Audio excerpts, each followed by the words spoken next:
नमस्कार मित्रांनो, सुस्वागतम.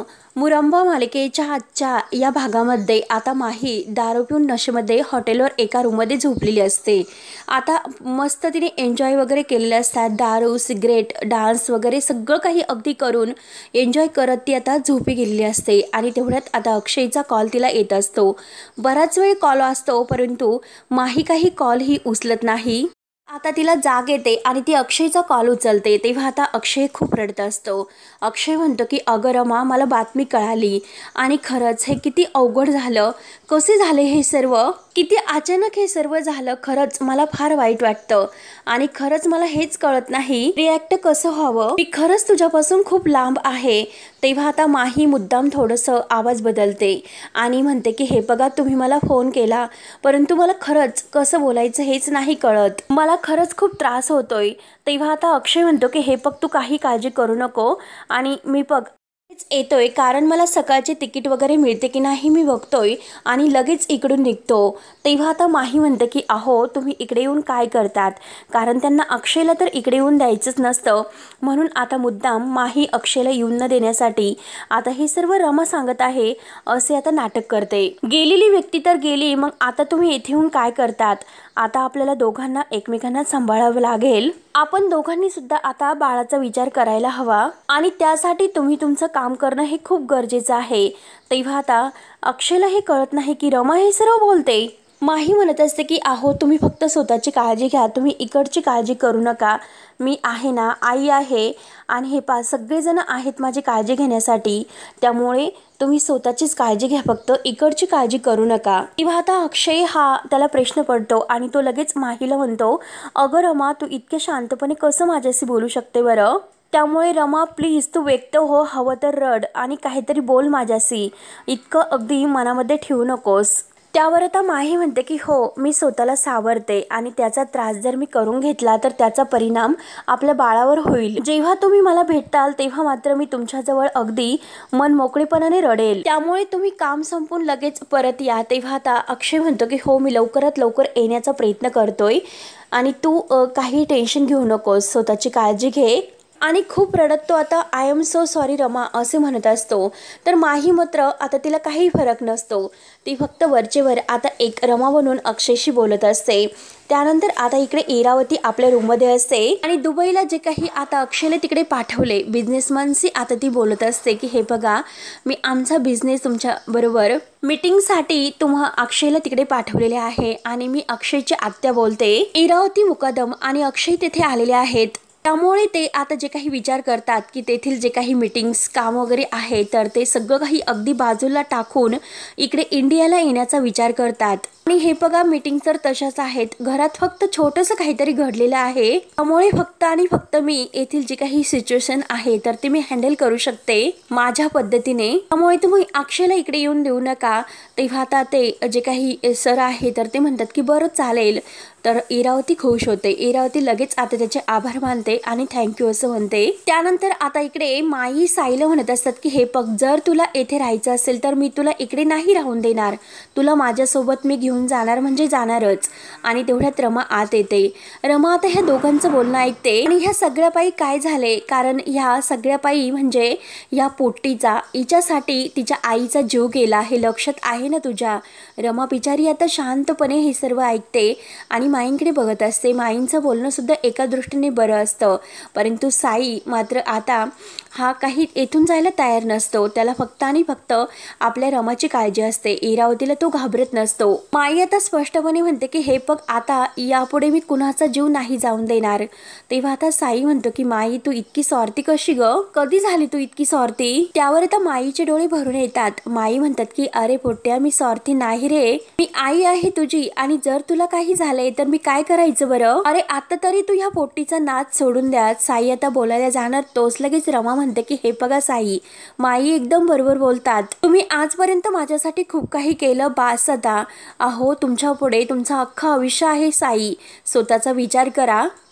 आई, तुमचा संसार थाटा, तुमच्या आयुष्याची नव्याने सुरुवात करा. आईची काळजी घ्या, कारण आईची किंमत ही गेल्यावरच कळते. म्हणून रमाचे डोळे भरून येतात. तेव्हा साई उठतो. साई म्हणतो की नाही रमा, मी कुठेही तुम्हाला सोडून नाही जाऊ शकत. तेव्हा आता रमा आपली शपथ साईला घालते आणि काकूंना घेऊन चंद्रपूरला जाण्यासाठी सांगते। आणि आता काकू म्हणजे मालती पुढे आता लगेच रमा ही हात जोडते आणि म्हणते की काकू हे बघा, आजपर्यंत तुम्ही माझ्यासाठी जे काही केलंस खरंच त्याबद्दल तुमचे खरंच मी आभारी आहे, थँक्यू।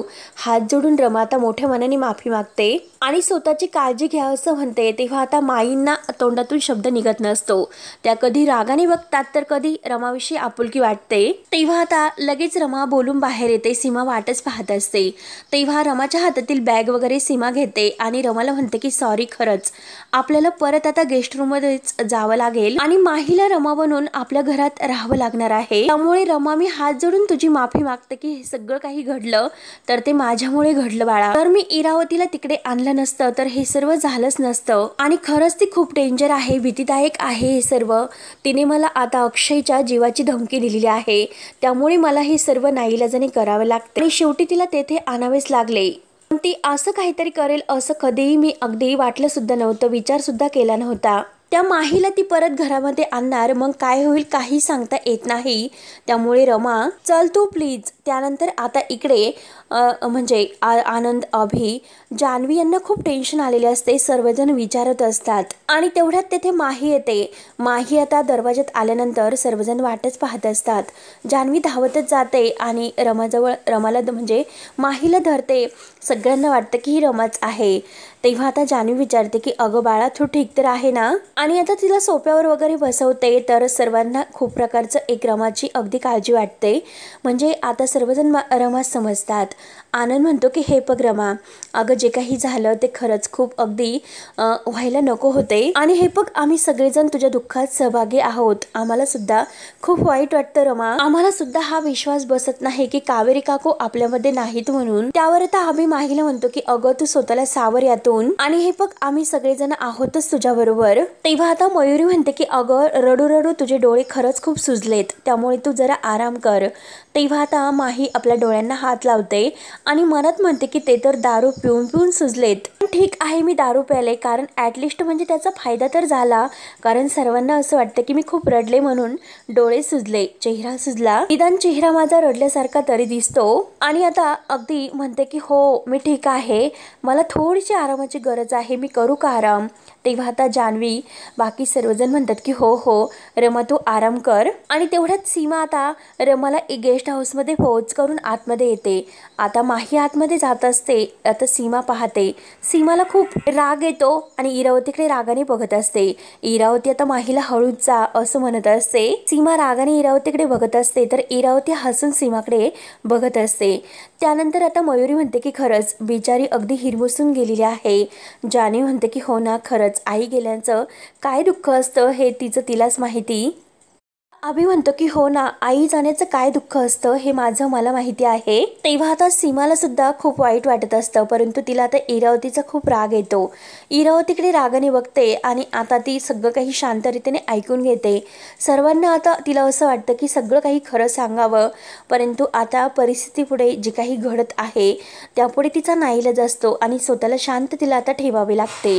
त्यानंतर आता इकडे गेस्ट हाऊसमध्ये रमा येते आणि रमा मात्र आता म्हणजे अक्षयची तिला आठवण येत असते, सारखं ती आपल्या फोटोकडे पाहत असते, तिच्या आणि अक्षय रमाच्या फोटोकडे। आता या परिस्थितीत तिला अक्षय तिच्यासोबत असायला हवा होता, त्याची साथ तिला असायला हवी होती, परंतु आता या काळामध्ये या परिस्थितीत अक्षय तिच्यासोबत नाही याचं तिला फार वाईट वाटतं, डोळे भरून येतात।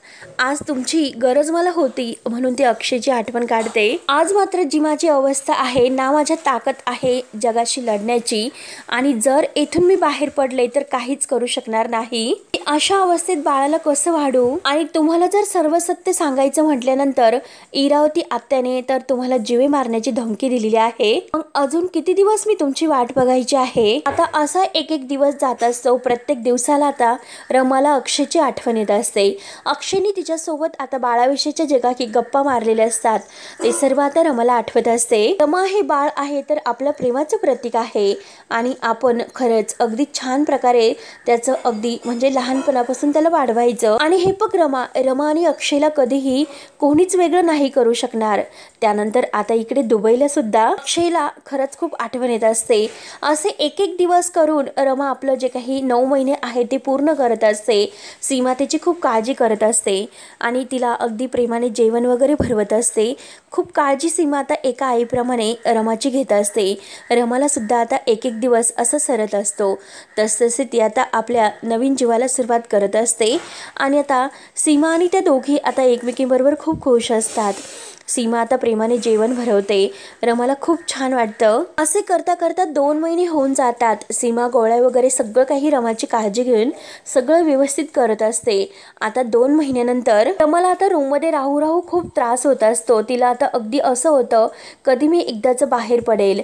तेव्हा आता ती आता आपल्या जरा अंगणामध्ये येते आणि गेस्ट हाऊसमधून बाहेर पडल्यानंतर तिला खूप छान असं अगदी तो बाहेरचा निसर्ग सौंदर्य बघून खूप छान वाटतं. बाहेरची हवा तिला अगदी हवीहवीशी वाटते. आता बाहेर येऊन तुळशी वृंदावनात ती आता नमस्कार करते, देवाचं दर्शन घेत असते आणि तेवढ्यात आता चहा बिस्किट खात इरावती बाहेर पडते. तेव्हा आता समोर बघते तर रमा शतपावली करत असते, अगदी आपला पाय मोकळा करत असते आणि तेवढ्यात इरावतीचे लक्ष गेल्याने घाईने इरावती आता तिच्याकडे धावतच येते आणि लगेच तिला अगदी रागावून ओढत ताडत आता गेस्ट रूम मध्ये घेऊन येते. रमाला खूप राग येतो आणि लगेच आता इरावती तिला रागावून त्या रूम मध्ये घालून तिला लगेच दरवाजा बाहेरून लावून घेते. रमाला खूप वाईट वाटतं परंतु काय करणार. आणि तेव्हा ती आपल्या अक्षयच्या फोटोकडे पाहते आणि अक्षय जाताना तिला जे काही म्हटलेलं असतो की जेव्हा मला तुझी तिकडे आठवण येईल तेव्हा मी ह्या चंद्राकडे बघेल. डोहाळ्या जेवणाच्या वेळेस जेव्हा अक्षय निघालेला असतो तेव्हा अक्षय आता रमाला हे सर्व जे काही बोलतो ते सर्व रमाला आठवते आणि आपल्या बाळाचा जन्म होण्या अगोदर मी इकडे आलेला असू. तेव्हा आता रमा ही आपल्या बाळाला म्हणते पोटाला हात लावत की बाळा तुझ्या येण्याची आता अगदी वेळ सुद्धा जवळ आलेली आहे तुझ्या जन्माची आणि आता फक्त काही दिवस एकदा बाबा आले की मी त्यांना सगळं काही खरं सांगणार आहे. त्यामुळे आता मी नाही थांबू शकत. किती दिवस असं आपण सहन करायचं आहे आणि किती दिवस आता हे सर्व त्यांच्यापासून लपून ठेवायचे. त्याच्या बरोबर जे काही माझं नुकसान असतं तर ती गोष्ट वेगळी आहे, परंतु माझं तर नुकसान केलं परंतु तुमचं सुद्धा नुकसान मी करते. शांत राहून आणि हे बघ बाळा मी तुझं नुकसान कधीही होऊन देणार नाही. म्हणून आता ती आरशामध्ये आपला चेहरा पाहत असते. तुझे बाबा लवकरच येतील आणि एकदा की ते आले तर मी सगळं काही सत्य त्यांना सांगणार आहे. त्यानंतर आता इकडे जान्हवी ही आनंदला वेगळं राहण्यासाठी बाहेर कुठेतरी राहायला जाऊ, फ्लॅट वगैरे घेऊ असं सांगत असते. परंतु आता आज मात्र आनंद खूप चिडलेला असतो. आनंद म्हणत असतो की हे बघ तुला कळते का तू जानू काय म्हणतेस. अगं पार्थचा विचार कर. पार्थची शाळा वगैरे इथे आहे आणि मी तुझ्याबरोबर तिकडे येऊन काय करणार. पार्थचं सगळं काही फ्रेंड सर्कल इथे आहे आणि तू काय बोलतेस, कसला विचार करतेस हा. अगं माझा तर विचार सोडून दे, परंतु अगं त्याच्याबद्दल सुद्धा तुला काहीच वाटत नाही का. तेवढ्यात इरावती धावत येते आणि अभि सुद्धा. आणि आता इरावतीला बघून लगेच आता जान्हवी म्हणते की इरा अगं तू बघितलंस का कसं बोलतोस माझ्याशी. मी त्याला इतकं समजावते परंतु याच्या डोक्यात मात्र प्रकाश पडत नाही. तेव्हा आता लगेच जान्हवी म्हणते की अरे बेबी तू विचार कर. अरे पार्थ अगदी जरीही ते शाळेमध्ये असला तरी सुद्धा तो हॉस्टेलमध्ये राहीन आणि एकदा त्याची शाळा पूर्ण झाली की आपण त्याला हॉस्टेलमधून घेऊन जाऊ. तेव्हा आता जान्हवीचा हा निर्णय ऐकून आनंदला आणखीन राग येतो. तर जान्हवी म्हणत असते की अरे अरे बेबी तुला कसं कळत नाही की आपण इथे राहिलो काय, बाहेर राहिलो काय, परदेशी राहिलो काय. या घरामध्ये मात्र कुणाला काही फरक पडत नाही पडत, कुणाला काहीच फरक पडत नाही. अभि म्हणतो की अगं वहिनी. तर आता जान्हवी त्याच्यावरच सुद्धा ओरडते की अभि एक सेकंद, आज मात्र तू आमच्या मध्ये बोलू नकोस. म्हणून ती स्पष्ट अभिला बोलण्यासाठी नकार देते. अभि मात्र अगदी वैतागून टेन्शनमध्ये शांत बसतो. तेव्हा आता जान्हवी पुढे म्हणते की आई बाहेर जातात, बाबा बाहेर जातात आणि सगळेजण बाहेर जातात, मग आपणच या घरामध्ये काय इतकं अडकून पडलो आणि याला कसं कळत नाही. आणि हे बघ बेबी मी तुला शेवटचं सांगते आणि हे असंच जर कायम चालू असेल तर मी मात्र आता तुला स्पष्ट माझा निर्णय सांगते की यापुढे मी तुझ्याबरोबर नाही राहू शकत. तेव्हा आता अभि म्हणतो की अगं वहिनी तू काय बोलतेस, इतक्या टोकाचा निर्णय का घेतेस. परंतु आनंदला काही फरक पडत नसतो आणि आनंदचं जे काही आहे ते एकदम बरोबर असते आणि तो जान्हवीला तर स्पष्ट उत्तर देतो की ठीक आहे तुला नाही ना राहायचं, तू नको राहू इथे, जा तुला कुठे जायचं असेल तिकडे तू जाऊ शकते. अगं मला सुद्धा तुझ्यासोबत नाही राहायचं, तुला आपल्या संसाराचीच पडलेली नाही, तुला पार्थ आजच्या फ्युचरचं सुद्धा पडलेलं नाही आणि कशाला तू इथे राहतेस। तेव्हा आता जान्हवीला भलताच राग येतो। जान्हवी लगेच आता तिच्या हातामध्ये येईल ती वस्तू फेकून देते आणि रागाने तिथून जात असते। तर आनंद म्हणतो की हो हो जा, तू सुद्धा इथे राहायला नकोय आणि मी तर तुझ्या सोबत येणार नाही, आत्ताच्या आत्ता लगेच इथून चालती हो, परत मला तोंड सुद्धा दाखवू नकोस। तो सुद्धा असे बोलून आता रूममध्ये निघून जातो। तेव्हा आता सर्वजण आनंद आनंद करत असतात, परंतु आनंद सुद्धा काही ऐकून न घेता तो सुद्धा रूममध्ये निघून जातो। इरावतीच्या तर अगदी मनासारखे होत असते। तर आता आनंद वगैरे हे सगळं काही तमाशा बघून आता मयुरी म्हणते की अरे यार काय चाललंय या घरामध्ये, इथे कुणाचंच कोणाला काही पडलेले नाही, त्यामुळे आता बास झालं, माझा सुद्धा या घरामध्ये कोणीच विचार करत नाही, त्यामुळे मयुरी आता बास। मयुरी सुद्धा रागाने आता बाहेर निघून जाते। अभि म्हणत असतो की अगं ताई ऐकून घे, परंतु मयुरी काही न ऐकता लगेच ती सुद्धा बाहेर निघून जाते। त्यानंतर इरावती मयुरी मयुरी करत असते आणि इरावती आता अगदी सोफ्यावर तेथे बसलेली असते। अभिला खूप टेन्शन येते, कारण घरामध्ये आता हे नवीन काय सुरू आहे। तर तेव्हा आता अभि हा विचार करून आता म्हणतो की काय चाललंय या घरामध्ये, काय चाललंय ह्या लोकांमध्ये, आणि जान्हवी आनंद या दोघांचं काय चाललं, किती भांडतात हे दोघं, अगदी डोकं आउट होऊन गेले त्यांच्यामुळे। गेल्या काही दिवसापासून या दोघांची भांडणं जास्त वाढलेली आहे असे तो इरावतीला सांगत असतो, परंतु इरावती आता मुद्दाम अभिसमोर डोक्याला हात लावून बसलेली असते। इरावती अभिला म्हणत असते की अरे अभि मी तुला अगोदर पासूनच सांगते, या घरामध्ये खरंच खूप निगेटिव्हिटी आहे, काहीतरी करावे लागेल आणि मी सांगते ते कोणीही ऐकायला तयार नाही। घरातील लोकांचा एकदा सुसंवाद एकमेकांशी म्हणजे झाला नाही तर एकमेकांमध्ये जे काही गैरसमज होतात आणि लगेच भांडणं हे टोकाचं रूप घेतात, आजे टोकाला जाऊन हे असे भांडणं होतात। तेव्हा आता अभि म्हणतो की हो ना तेच तर। इरावती लगेच आता अभिसमोर देवाला हात जोडते आणि म्हणते की देवा अरे या दोघांमधील भांडण मिटून दे, सगळं काही व्यवस्थित पार पाडून दे, असं आता मुद्दाम म्हणते। आणि खेळ करणारी मात्र इरावतीच असते, परंतु अभिसमोर मात्र आता ती हे सर्व बोलत असते, आपला खरा चेहरा अजूनपर्यंत ती काही दाखवत नाही। तेव्हा आता इरावती अभिला सुद्धा अगदी त्याच्या मनामध्ये भरून देण्याचा प्रयत्न करायला सुरुवात करते की अभि हे बघ, अरे मी तुझ्याबद्दल बोलते, अरे तुझ्या सुद्धा संसाराचा किती खेळ झालेला आहे आणि तू सुद्धा तुझा विचार करायला हवे, या घरामध्ये कुणालाच तुझी पडलेली नाही आणि रेवामुळे तुझ्या संसाराचं जे काही झालेले आहे ते मला सुद्धा अगदी काही माहिती आहे, त्याने तू असं उद्ध्वस्त होणार आहे का। अरे आरती गेल्यापासून खरंच तुझ्या म्हणजे जी काही अवस्था तुझी झाली, अरे तू सुद्धा स्वतःचा विचार करायला हवा, या सगळ्यातून तू बाहेर पडायला हवं, स्वतःला सावरायला हवं, अरे तू सुद्धा स्वतःसाठी काहीतरी करायला हवे। आणि हे बघ तू अर्थाची काळजी करू नको, आम्ही आहोत ना तिला सांभाळण्यासाठी, तिची काळजी आम्ही घेऊ, पण तू एक काम कर, तू स्वतःसाठी वेळ काढ आणि तू बाहेर पडायला हवं। तेव्हा आता अभिला इरावतीचंही म्हणणं पटतं, तो लगेच अगदी मान डोलावतो आणि विचार करत आपल्या रूममध्ये जात असतो।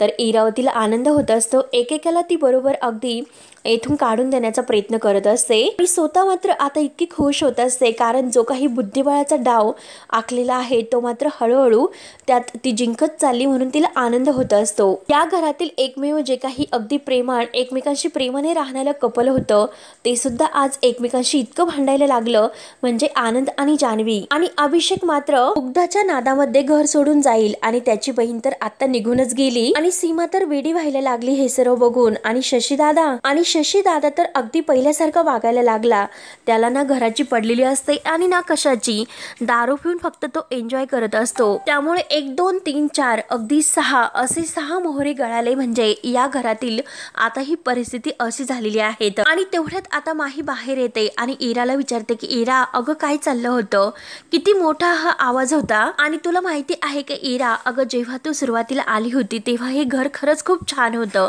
खूप छान आता सगळ्यांचं सुरू होतं, आता मात्र एकदा मार्केट प्रमाणे याची अवस्था झालेली आहे। त्यावर आता इरा ही माही जवळ येते आणि माहीला म्हणते की अगं तुला अक्षय हवा आहे की नकोय, आयुष्यभर आता ह्या गर्दीलाच तू सांभाळत बसणार आहे। त्यावर आता माही म्हणते की इरा हे बघ, मला फक्त आणि फक्त अक्षय हवा आहे, बाळ वगैरे नसलं तरी सुद्धा मला चालणार आहे। तेव्हा आता इरावती म्हणते की अगं तू बाळाचा लोड कशाला घेतेस, अगं तू बाळाचा लोड इतका घेऊ नकोस, आपण बाळ घेणार आहोत हे फक्त त्या रमाला त्रास देण्यासाठी आपण सांगितले, तिला मेंटल सगळं काही टॉर्च करण्यासाठी आपण हे सर्व करतोय। एकदा की रमा आपल्या आयुष्यातून बाजूला झाली आणि बाळ एकदा की आपल्या ताब्यात आले, त्यानंतर मग काय करायचं आणि काय करायचे नाही नाही ते सर्व आपल्या हातात असेल। तेव्हा आता माही म्हणते की हे असं खोटं पोट लावून फिरण्याचा अगदी कंटाळा मला आलेला आहे आणि खरंच किती घाण दिसते ते, म्हणून आता माहीला खूप राग येत असतो। तेव्हा आता इरावती म्हणते की अगं ऐक फक्त काही दिवसांचा प्रश्न आहे, थोडे दिवस। रमाचं एकदा वॉटर ब्रेक झालं आणि तिला हॉस्पिटलमध्ये ऍडमिट केलं हे आपल्याला कळले की लगेच तुला घेऊन मी हॉस्पिटलमध्ये जाणार आणि रमाचं बाळ आपल्या ताब्यात घेणार आणि रमाचा एकदा कायमचा बंदोबस्त करणार आणि तुला आणि बाळाला मी कायमचं घरी घेऊन येणार आणि हे बघ, हे जे काही तुझं हे घाणेरडं पोट वगैरे आहे हे सगळं काही तुला कायमचं अगदी त्यापासून सुटकारा होईल, सगळं काही एकदाच गायब होईल, कळले ना तुला मी काय म्हणते ते। त्यानंतर आता इकडे अक्षय हा आईला फोन करतो, कारण रमा काही फोन उचलायला तयार नसते। माहीच्या मोबाईलवर फोन करत असतो। तेव्हा आता सीमा ही आता गेस्ट हाऊसमध्येच असते आणि आता अक्षय हा आईला फोन करून म्हणतो की आई अगं मी केव्हाचा रमाला फोन करतोय, ती फोन नाही उचलत। तेव्हा आता सीमा खुशून म्हणते की हो मी तिलाच फोन देते। तेव्हा आता लगेच अक्षय हा रमाला विचारतो की रमा तू कशी आहे, तेव्हा रमा म्हणते की छान आहे। तेव्हा आता लगेच रमा विचारते की अहो तुम्ही आला का नाही, तर अक्षय म्हणतो अगं तूच मला म्हणाली की इतक्या घाईत येऊ नका म्हणून, तुम्ही तुमचं काम पूर्ण करा। तेव्हा आता सीमा ही खुणावते आणि सीमा आता म्हणजे रमाला खुणावून सांगते की नक्की हे सर्व माही म्हणाली असेल। तेव्हा आता रमा ही परत अक्षयला म्हणते की हो मीच म्हणाले। तेव्हा आता अक्षय विचारतो की बाळ कसं आहे, तर रमा आता तिच्या डोळ्यात पाणी येते आणि व्यवस्थित आहे असं म्हणते आणि आता रमा सगळं काही सांगायला सुरुवात करते की लवकर या, मी तुमची वाट बघत आहे आणि तुम्ही आल्याशिवाय सगळं काही व्यवस्थित होईल असं मला नाही वाटत। तेव्हा आता अक्षय म्हणतो की अगं तू असं का बोलतेस, आणि बघ ना इकडे मी किती छान ठिकाणी आहे बरं, आणि माझ्याकडे बघ एकदा, खरंच हे इकडे किती छान आहे बरं। आपण एक काम करू, आपण बाळाला घेऊन इकडे येऊयात फिरायला, मी तुला आणि बाळाला घेऊन इकडे येईल, आता नक्की आपण इकडे मस्त फिरू। रमा म्हणते की हो। तेव्हा रडतच आता रमा म्हणते की हो लवकर या, आणि रमाचे डोळे भरून येतात। रमा रडत असते तर अक्षयचे सुद्धा डोळे भरून येतात। अक्षय आता डोळे भरतच रमाला बाय करतो आणि मस्त आता किस घेतो। तेव्हा आता रमा अगदी बाय करून फोन ठेवते। सीमाला आता ह्या दोघांचं प्रेम बघून खरंच अगदी एकमेकांची किती ताटातूट झाली याचं खूप वाईट वाटतं। त्यानंतर आता रात्र होते, खूप काही असे दिवस लोटले जातात, तर आता सीमा ही खूप काळजी घेत असते आणि रात्र होते आणि ती आता रमाच्या अंगावर वगैरे जे काही अंथरूण आहे ते व्यवस्थित करून रमाला म्हणते की हे बघ आज रात्री मी इथेच थांबते, तू नको काळजी करू। तेव्हा आता रमा म्हणते की आई खरंच काही गरज नाही, आणि जर कुणाला शंका आली तर आणखीन प्रॉब्लेम नकोय आई, तुम्ही जा बरं मी राहील। तेव्हा आता सीमा म्हणते की अजिबात नाही, मी थांबते, तू नको काळजी करू बरं, बघू आपण नंतर काय होते। आणि तेवढ्यात आता सीमाचा फोन वाजत असतो। तेव्हा आता तो फोन इरावतीचा असतो। सीमा आता रमाला म्हणते इरावतीचा फोन आहे। तेव्हा आता सीमा फोन उचलते तर लगेच इरावती म्हणते की ए सीमा, आणि परत म्हणते की वहिनी अगं खूप प्रेम उतू चाललं का सुनेवरचं, नाही ना मग निघायचं, त्या गेस्ट रूम मधून निघायचं आणि डायरेक्ट घरामध्ये यायचं, कळते ना तुला मी काय म्हणते, घरामध्ये यायचं नाही तर। तेव्हा आता लगेच इरावती धमकावत असते, सीमा बिचारी खूप घाबरते।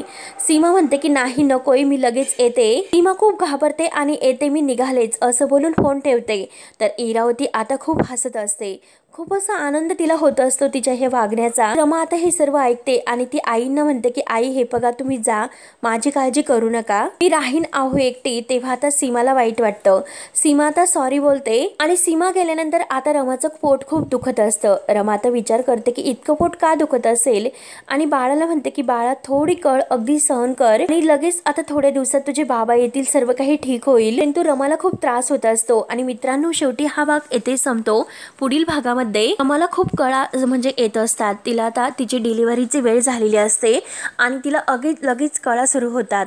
तर लगेच आता रमा ही बाहेर आलेली असते, तुळशी वृंदावनाचा आधार घेऊन ती आता सगळे काही कळा सहन करत असते, परंतु खूप त्रास होतो। आणि तेवढ्यात अक्षय हा गाडीतून घरी येतो। तेव्हा आता लगेच म्हणजे रमाला इतका त्रास होतो, अक्षय गाडीच्या खाली उतरतो, रमा पडणार तोच लगेच तो तिच्या हाताला धरतो आणि आता रमा म्हणते की मला डॉक्टरांकडे जायचं, त्रास नाही सहन होत। अक्षय खूप घाबरून जातो, तो म्हणतो की हो चल रमा डॉक्टरांकडे जायचं। त्यानंतर आता इकडे माही सुद्धा नाटक करायला सुरुवात करते की आई खूप त्रास होतोय आणि आई ग असं करत असते. तर सीमा म्हणते की हो मी येते बरोबर. तेव्हा आता लगेच इरावती अक्षयला मी फोन करेल असे म्हणते आणि तेव्हा मात्र आता माही लगेच आता तेथे लपून बसते आणि आता मात्र खेळ सुरू झाला असेल म्हणून आता सीमा ही आपली बॅग वगैरे भरत असते जाण्यासाठी. तर माही लगेच आता सीमा मध्ये कोंडून घेते. तर सीमा बिचारी ओरडत असते की माही माही. त्यानंतर अक्षय हा रमाला घेऊन तेथे आलेला असतो. आता रमाला अगदी ऑक्सिजन वगैरे लावलेला असतो. तर आता अक्षय आता रमाला म्हणत असतो की हे बघ आपल्या होणाऱ्या बाळाची शपथ आहे तुला, तू धीर सोडायचा नाही. तेव्हा आता रमा ही अगदी म्हणत असते की खरंच मी थकले हो. आता धीर देत असतो परंतु आता रमामध्ये खरंच ताकद राहिलेली नसते आणि तेवढ्यात इरावती आणि माही अगदी चोर पावलाने तेथे येतात. इरावती इकडून तिकडून बघत असते की नक्की काय म्हणजे परिस्थिती आहे ते. तेव्हा मित्रांनो आता पुढे काय होतं काय नाही हे पाहण्यासाठी आपल्या चॅनलला नक्की सबस्क्राईब करत राहा. धन्यवाद.